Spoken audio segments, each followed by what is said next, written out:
Today we're here to talk about the CI/CD pipeline in a Drupal project. My name is Dharizza Espinach. I work as a backend developer at the studio Manatí. Also, I've been working with Drupal for the last 4 years, a bit more, and been working with open data for half of that time. Manatí is an agile full-service web agency with a human-first collaborative approach in design and excellence in delivery. So, what are we gonna talk about today? Well, first I'm gonna tell you a story, and then we will go into the pipeline. I will show you how to do some stuff with some tools, and like Probo, Travis, Jenkins, and CircleCI. Finally, we will close this up with some questions and answers if needed, and if I had time. So, the story. Once upon a time, there was a dev team which has a really messy workflow. These people got the projects in and they divided the work between all its members, and all these members had a chunk of work to do, and they started to do that, but everybody was alone, like in an island, and they never integrated anything with the others. So it was kind of weird because a lot of things could go wrong. I guess you can't imagine that because it's not your team. You have never been in such a team, but I have to tell, I can imagine. So some stuff. Merging. In this case, when people start to merge things in, it was in a late stage of the life development cycle, so everything started to explode. It was kind of hell. There was a lot of environment inconsistency. There were merge conflicts too often, and well, everything was a hell. Testing. Even though they were very active on testing, they had a lot of issues because they were testing each other's work, but it was all manually, and they tried to test each chunk of work, let's say, but they missed some stuff, and usually there were regressions that got right into prod, and well, that made clients to freak out. And it happens a lot. Also, the huge deployments. Deployments were a pain. Every time there was a deployment, hours in that session, it was a nightmare. Everybody got anxious, scared, and even though they fixed the issues when they arised, they will end up very tired. So they realized that they needed a better workflow, and what did they do? They decided to implement a CI/CD pipeline for their Drupal 8 projects. So let's go deep into that. Before we get into the CI/CD pipeline, we need to know what DevOps is. What is it? Well, basically, it is a process. It is a process in which you look for new ways of improving the efficiency, and you try to remove the risk that prevents faster and reliable software, delivery of software. So basically, what we want is automate everything. It is kind of hard to define a word, and a lot of people don't know how to do it, but we all know when we say it. And it definitely includes continuous development, testing everything always, continuous integration, also deploy often, and being in constant monitoring of the sites.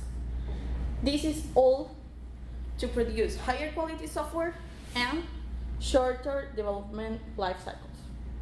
So, CI. What is CI? CI stands for continuous integration. The continuous integration is a process in which we integrate the work into the master branch of our projects early and often. Why or how do we do that? Well, through automation. But how is that?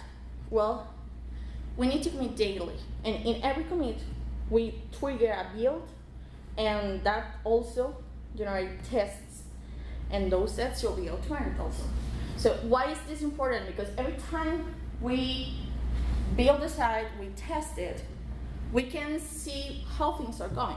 And if we find an issue in an early stage of the life cycle, then it will be easier to solve it. What are the benefits of the continuous integration? So, first, it will improve the productivity and efficiency of your team, but it will also improve the happiness. And not just the happiness of the team, but also the happiness of the clients, because they will see results more often, and they will see that there is faster problem solving. So it is this thing of failing early to get better results. If we fail at the beginning, we can solve it almost immediately, and the problems will not get until production, or at least the ones that get into production will be less. So these will all produce higher quality and more stable projects. CD. CD stands for continuous delivery, but also for continuous development. What is continuous delivery? Well, continuous delivery is taking a continuous integration one step further. And how's that? Well, basically making sure that besides every change gets committed into master early and often, we also make sure that the changes that we're adding are being or can be deployed. Okay? So that's the continuous delivery. And what about continuous deployment? Well, the continuous deployment is basically to do that, deploy. Just do it. So how will that work? The continuous deployment is when everything is automated, even the deploy. So it is when you press a button, voila, we have it done, we deliver that to a client, and we have the full process, let's say, finished. So there are some changes that can be deployed automatically, but there are some other that can't.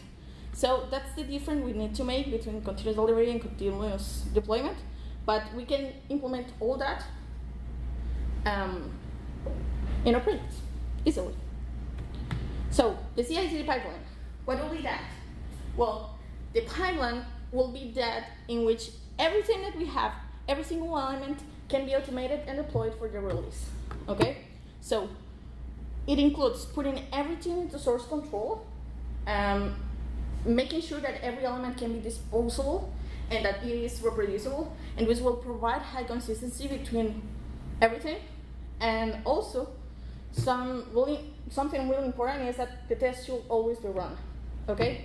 So if we are introducing a small change, it needs to be tested to make sure it won't break things that already existed.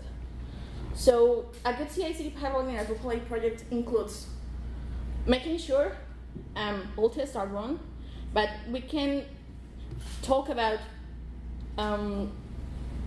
unit testing, visual regression tests. We can be talking about BHA tests, everything, okay? And we can also make sure to do the deployments using some tools. So basically, the pipeline consists of these stages. The pipeline will be one in which we can plan what we want to do, code it, build it, test it, release it continuously, easily, then deploy that, operate it in our production environment, and monitor that, but keeping the process going, okay? So once we release that change, we can still monitor that, and in the moment we need to add something else, we can still do it, okay? So let's see some tools. Probo CI. What is Probo CI? Probo is a continuous integration and collaboration tool. It has something really interesting, and it is that it can help you build like test sites with your production database, and those sites can be disposable whenever you want, but they will be there for your needs. Probo CI is a tool that you need to pay for, but it is free for every open source project, so that's cool. Also, it allows us to do automated testing. It is not as nice as the other tools, but we can do that. And I believe the main good thing of this is that it helps reduce the bottlenecks that arises in every project between the code review process and the QA process. So you can have your dev do the code reviews, and you can have your QA people to test it manually, but never forgetting to also run automated tests. So how does it work? Well, when we want to set up the pipeline in Probo CI, we can set up our account in Probo.ci. We need to activate our repos, synchronize them, and enable project for the project we want. Then, if we want to, we could use database production, or we could just build from scratch. So it is up to you and to your needs. In the case we want to upload assets, you will need, well, what are assets? The assets are like external things, let's say external files that you will need to build your project, but you need them for that, so you can upload to Probo.ci for the app and just use it when you're building. So in this case, I was trying to build a site using a database backup that was on Pantheon. So I uploaded here an asset called terminus.sh, and I was going to use that when running the build.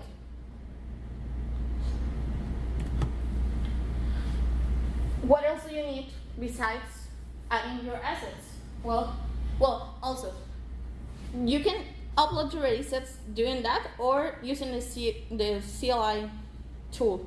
So either way, what do you need really to run the builds? Well, you need to create a .probo.yaml file in your repository, in the root of your repo, and in there you will add all that you need.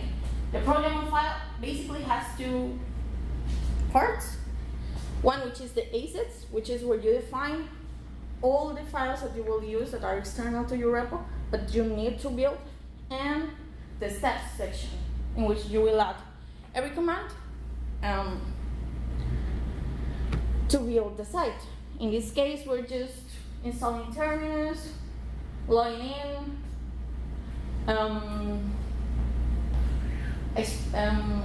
getting the backup, and then setting up the site using that backup. This example exactly was taken from the Probo CI receipts page, so you can see there more information, but basically each of these steps defined will trigger a different check on the Probo dashboard. So once you do that and you push your changes on your PR, you will have those checks. You can see that we're using like the same. Each check is for one of the steps that we had in the probo.yaml file. So that's how it works. If you want to see how did the build go, you can click on details, and it will take you to a page like this, where you can see all the steps executed to run the build. And when you want to go to the site, you can just click on View Site. It will take you to the Drupal site or whatever, and that will be it. That is really cool because, again, it helps you to have test environments for everyone. Also, we have Travis. Travis is another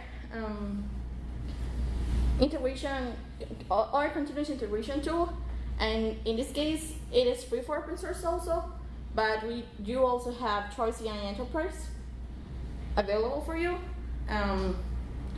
You have to pay a bit more and you can self-host that, but it is cool. There's some stuff we're trying here.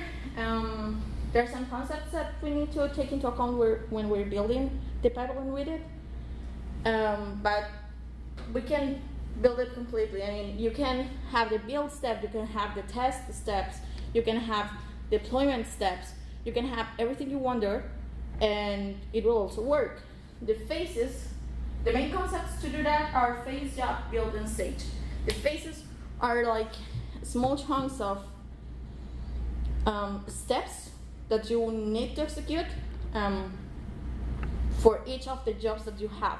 So for example, we can have an install stage for the job. We can have a script stage for the job. The jobs will be like every single thing that you want to execute. So for example, the build, you can have the deployment, you can have anything you want. The build is a set of jobs, like a collection of jobs that you will have, and that is what will make your workflow, let's say, or your pipeline. And the stage are like collections of jobs or the phases of jobs that can be running parallel. So it is kind of cool. The jobs lifecycle in Probo CI consists of the phases. Okay, so the basic phases that we have are the before install, the install, before script, before deploy, and after deploy. So for all of these, you can execute a set of commands and make it do whatever you want. So how do we set up the pipeline with this? You need to sign up at Probo CI.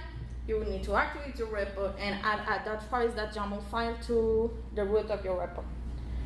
There is something nice when you're starting with this, and it is this resource from Juanpi. And he has like a generator for the Travis documentation or the Travis files that you will need to set it up. And it is really cool. It is just like a command, you run that in a command line and it will generate all you want, then you commit that to your repo and you have it working. So this is an example of a .travis.yaml file. You can see here that we don't have the word jobs. That means this is just one full job.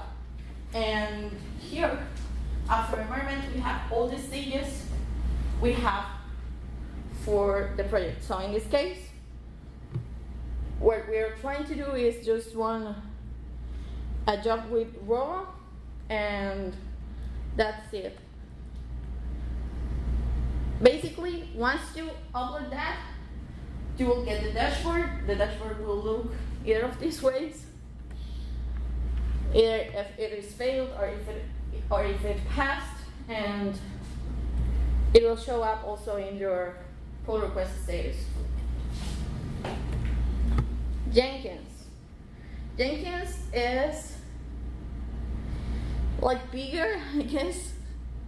It is an open source, self-hosted automation server, which helps you automate every single task related to development, testing, delivering, and deploying. So you can do whatever you want there. You need to set up your own server usually, and once there, do whatever you want. But it is really cool because it can be set through plugins. There are some basic configurations that comes with it that you can install at the beginning, but you can also extend with more plugins. So we have like GitHub integration, we have multi-step jobs, we have pipelines, we have freestyle projects, we have a lot of stuff. So, but for pipelines, the CI/CD pipeline, we can talk about, well, there are more stuff, but the freestyle projects and the pipelines are one of the most known, let's say. The freestyle projects were the old way of doing the CI/CD pipeline in Jenkins. So you needed to configure the job completely in the Jenkins side, and it will run every time that you set it, or you could just specify how often it could be run. So that was one thing. But then the time passed and the years passed, and pipelines appeared. And it is a new way to do that, and it is really cool because with pipelines you can have the builds triggered in a pull request basis. So when you were having freestyle projects, it wasn't that way. You needed to specify the timing, let's say. But with pipelines, no. How does the pipelines work? Well, you just need to configure the job in Jenkins, set up the integration with GitHub, and also add a Jenkins file to the repository that you have in the root directory. So this is how it looks. A failure build with Jenkins, and in this case, I had two jobs there. The first one, the school admin one, was created with the freestyle project, so it will run just when I set it, and the other was created with pipeline. So every time I created a pull request, a new build was triggered. I don't know if you can see that good, but this is an example of a Jenkins file. This Jenkins file contains stages, which are like each section or each, let's say each job, something like that, of your build. So for example, the checkout was for checking out the code into your version control system. And then we have the install requirements. In this case, we're also running all the coding and standards testing. But we could be adding their PHP unit tests. We could be adding visual regression. We could add another stage for deploying. So it is all really cool. And just with this file, you will get a build trigger on each pull request of your project. Then we have CircleCI, which is my favorite.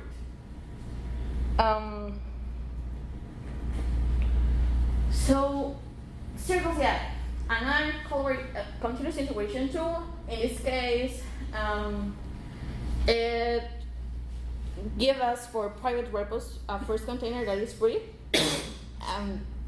until a limited amount of minutes, but that's cool. It works most of the times.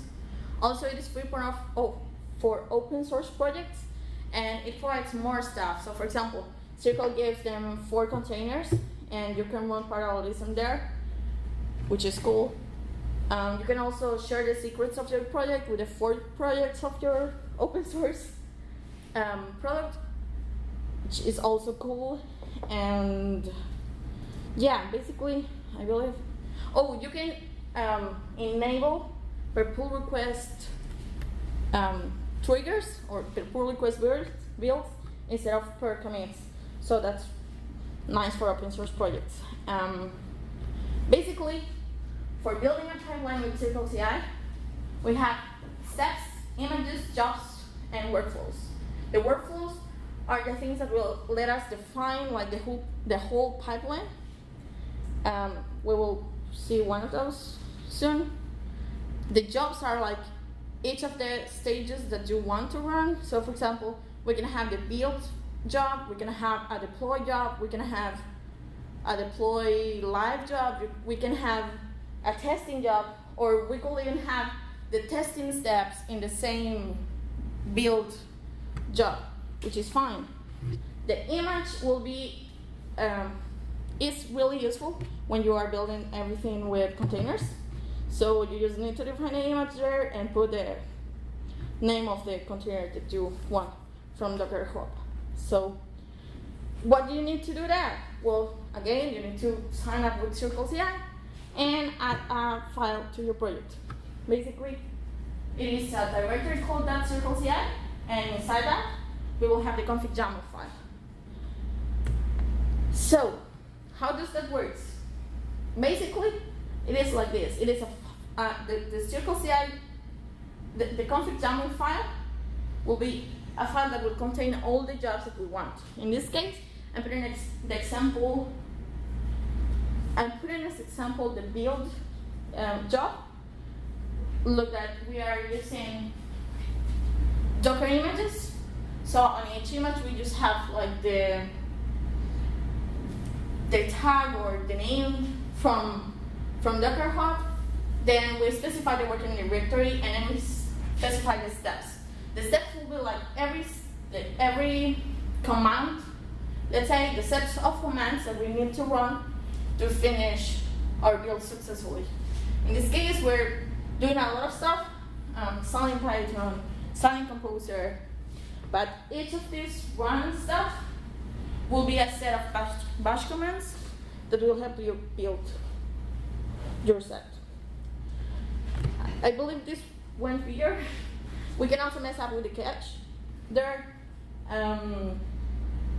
We are configuring Nginx here. Finally building the site, and we are running also some steps for coding standard letters. The example got a little bit bigger, so I didn't add more of the builds here, but we can also add, again, another run steps here for visual regression. We can add another for beta test or whatever you want. We can add more more jobs if we need. So that's how it works. So the pipeline, we can have multiple things. In this case, we just have one pull request, which is running the build job, and it's also running visual regression tests. So we can do that. How? Setting up each of these jobs in that config YAML file, and also specifying how the workflow will be defined. So, for example, in the same config YAML file, we will have at the end, right before all the jobs that we needed, we will have the workflows keyword, and then we will start adding the workflows. In this case, we have one workflow, which is called build deploys, and then we define the jobs. Okay? So you can see there that we have a build job, a deploy job, a deploy multi-dev hold, deploy multi-dev, deploy test, deploy live hold, and deploy live. And all of those are jobs that are added in this other section. Like here. They were all added just like that build job. So you need to have all those defined there, and when you want to execute, to define how the pipeline will be, you will need to configure it in this section of the file. So basically, we're saying here that the build job will be run always, and that the deploy will require the build job, that the build job was successful, and that deploy job will be executed just on a master branch. So we can even define in which branches do we want to run this stuff. In the case of that deploy multi-dev hold, what we did was we have a project which is hosted in Pantheon, and Pantheon has this multi-dev stuff. I don't know if you know about it, but you can create like testing environments in there. So we created this job to deploy there instead of having like the Probo part. So it is hold because it will be of type approval. So we don't want to always push to the multi-dev on Pantheon. We just want that if the user wants, then it gets deployed. So in this case, to activate that, it will need that the build job was a success and that the user approves it. So also it won't run on it won't be possible to do that on every branch, just on those starting for the feature with the feature work. So if you have a branch called adding workbench, then that couldn't be applied there because it is not starting with feature, but you can define whatever you want in your branch, in your filters. This deploy multi-app will just require the hold. So again, we can define whatever we want there. Same happens with testing, live hold, and live. Let's see that all of them are specifying requirements, and that way we get like the pipeline built. How would that look like? It'll be basically like this. So with the workflow that I just showed you, with that configuration, this is what we will get. We will get the build job there, and if it succeeds, then the deploy starts to run, which is a deploy to the development environment in Python in this case, and then it will deploy to test if this one was successful. In the case some of them is not successful, it fails, then it just goes back. We could have even added another job here in between for testing, or we could run the test jobs in the build, whatever we want. Finally, in this part, let's see, we have deployed until test, and we're just waiting for holding the live deployment. If we click there, then we just get the approval window, and if we approve that, then we can just deploy to live. And we don't have to do anything more than just click that button, and that will be deployed. So that's really cool. You can do this, I believe, with almost all of the tools I told you before. You can do this with Jenkins. You can use pipeline, and you can specify everything you want. You can do this also with Travis, but I believe it is less intuitive. And CircleCI has a really cool UI and support. I don't know, I like the most. So yes, what happened with that team? Well, they implemented that. They noticed the improvement that it brings with it. The developers stopped being so anxious. The deployments sessions were a lot easier, and well, they got happier. And the client got happier too, because now each deployments took like 15 minutes instead of 2 hours or 4. So that's cool. I don't know if you have any questions or comments or anything. So for your tests, are we talking like unit tests, BHAT tests, acceptance? Yeah. Kind of the whole thing, right? Yeah, exactly. So you can. For BHAT, you have to provision Drupal, right? Mm-hmm. Yeah. I think on the first product, starts with a P. What was the name of it? Probo, maybe? Probo? Mm-hmm. Probo. I noticed you had the database available for you to provision Drupal with that. Uh-huh. Is that a common thing that you're able to do across the different tools that you mentioned? You can do that. Actually, if you do it, well, you can do that on Travis or whatever. You just need, in the case of Pantheon, it is quite easier because you just log into Terminus using the terminal. So I don't think I have it here.